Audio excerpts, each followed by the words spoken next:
안녕하세요. 마틸다입니다. 오늘은 우리가 사랑하는 성녀 파우스나 수녀님의 이야기를 들려드리려고 합니다. 수녀님께서 하느님으로부터 버림받았다는 느낌을 강하게 받으셨다고 하는데요. 그 이야기를 들려드리겠습니다. 수녀님이 누구인지 궁금하신 분은 동영상 아래를 참고하세요. 그럼 지금부터 시작합니다.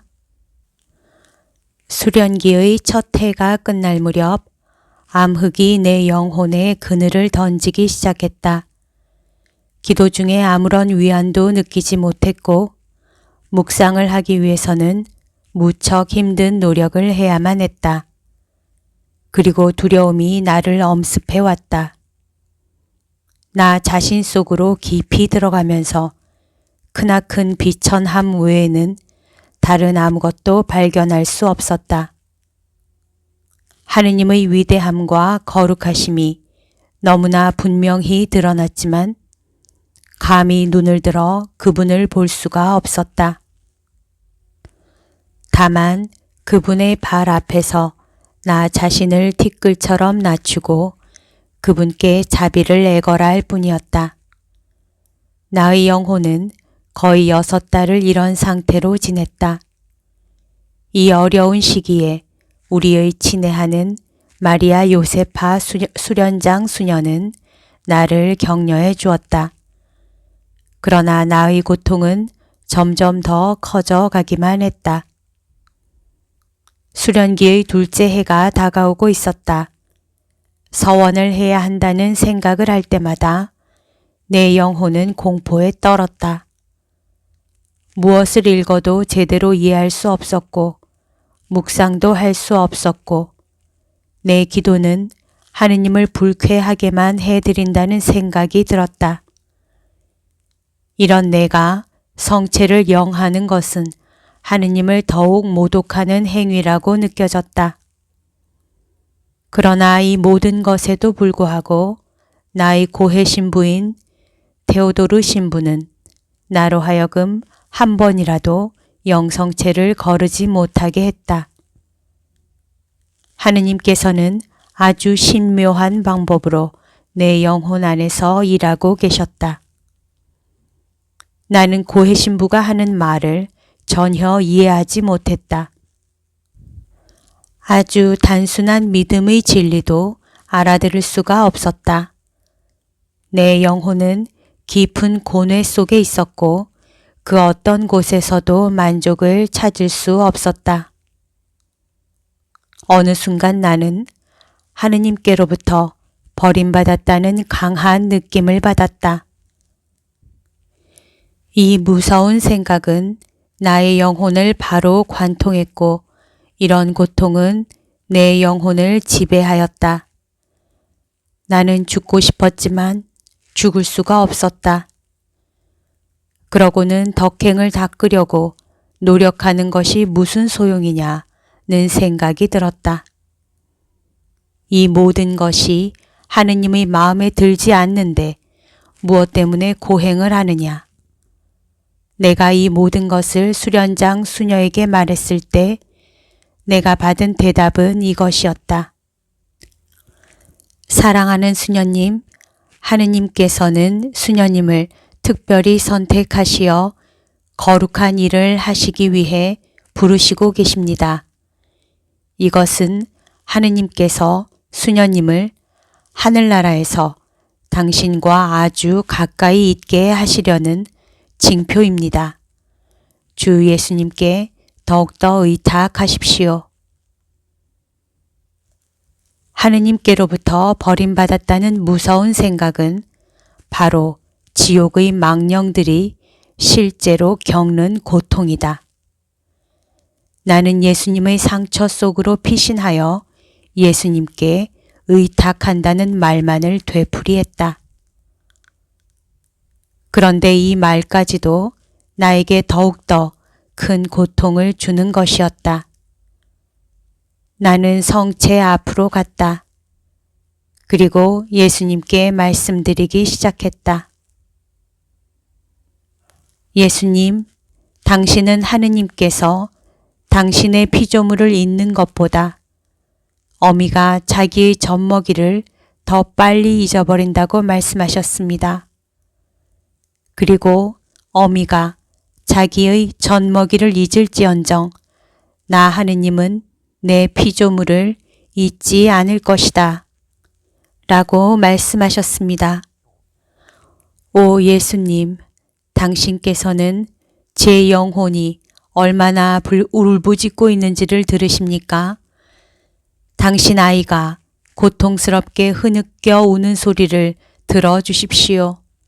하느님, 저는 당신께 의탁합니다. 하늘과 땅이 없어지더라도 당신의 말씀은 영원하시기 때문입니다. 아무리 주님께 매달려도 나는 한순간도 고통에서 풀려날 수가 없었다. 어느 날 아침 잠에서 깨어나자마자 나 자신을 하느님의 현존 앞에 봉헌하는 가운데 갑자기 나는 깊은 절망감에 빠졌다. 내 영혼은 완전히 깜깜한 암흑 속에 있었다. 나는 정오가 될 때까지 최선을 다해서 싸웠다. 오후에는 정말로 죽도록 무서운 두려움이 나를 사로잡았다. 내 육신의 힘이 나를 떠나기 시작했다. 나는 얼른 내 방으로 달려가서 십자가 앞에 무릎을 꿇고 하느님의 자비를 청하며 울부짖기 시작했다. 그러나 예수님은 내 부르짖음을 듣지 않으셨다. 내 육신의 힘이 나를 완전히 떠나버렸다.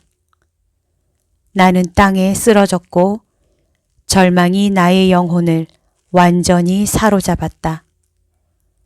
내가 당하는 무서운 고통은 지옥의 고통과 다를 것이 없었다. 나는 45분가량 이런 고통 속에 있었다. 수련장 수녀에게 가고 싶었지만 아무런 힘도 없었다. 소리를 지르고 싶었지만 목소리조차 제대로 나오지 않았다. 다행히도 수녀들 중의 하나가 내 방에 들어왔다가 이상한 모양으로 실신해 있는 나를 발견하고는 얼른 수련장에게 알렸다. 수련장은 즉시 내 방으로 왔다. 그는 내 방으로 들어오자마자 말했다. 거룩한 순명의 이름으로 명령한다. 너는 바닥에서부터 일어나라. 그 순간 어떤 알 수 없는 힘이 나를 바닥에서 일으켜 세웠다. 나는 수련장 수녀 곁에 가까이 설 수 있었다. 수련장은 아주 친절한 말로 이것은 하느님께서 나에게 보내신 시험이라고 설명하기 시작했다. 그녀는 말했다. 하느님께서 우리에게 이런 시련들을 보내시는 그 순간에도 그분은 항상 우리의 아버지시라는 것을 굳게 믿으십시오.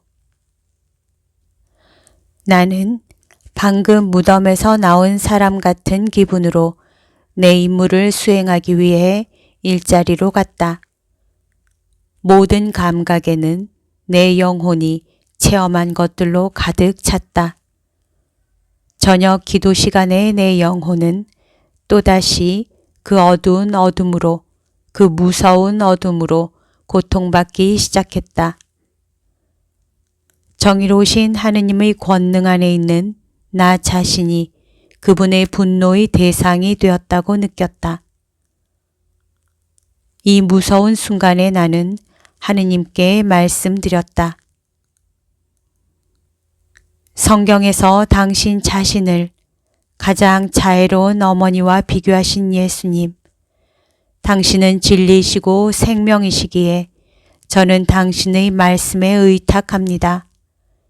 이 모든 것에도 불구하고 예수님, 절망을 불러오는 이 모든 내적 감각에도 불구하고 저는 당신께 의탁합니다. 당신께서 원하시는 대로 저에게 하십시오. 저는 절대로 당신을 떠나지 않으렵니다. 당신은 저의 생명의 원천이시기 때문입니다. 이와 비슷한 체험을 한 사람이 아니면 영혼이 겪는 이런 종류의 고통이 얼마나 무서운지를 이해할 수 없을 것이다. 그날 밤 하느님의 어머니께서 아기 예수를 품에 안으시고 나를 방문하셨다. 내 영혼은 기쁨으로 가득 찼다. 나는 말씀드렸다. 마리아님, 나의 어머니, 당신은 제가 얼마나 무서운 고통을 받는지 아시나요? 그러자 하느님의 어머니께서 나에게 대답하셨다.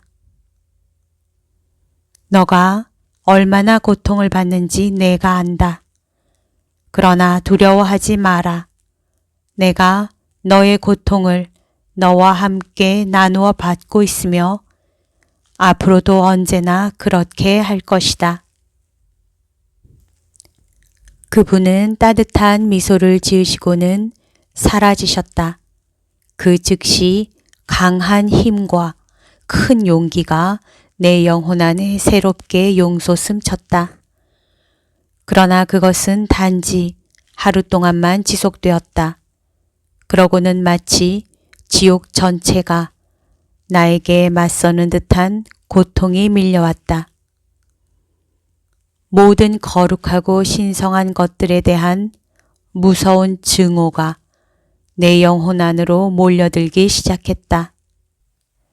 남은 생애 동안 나는 계속 이런 영적인 고통을 받아야만 할 것 같았다.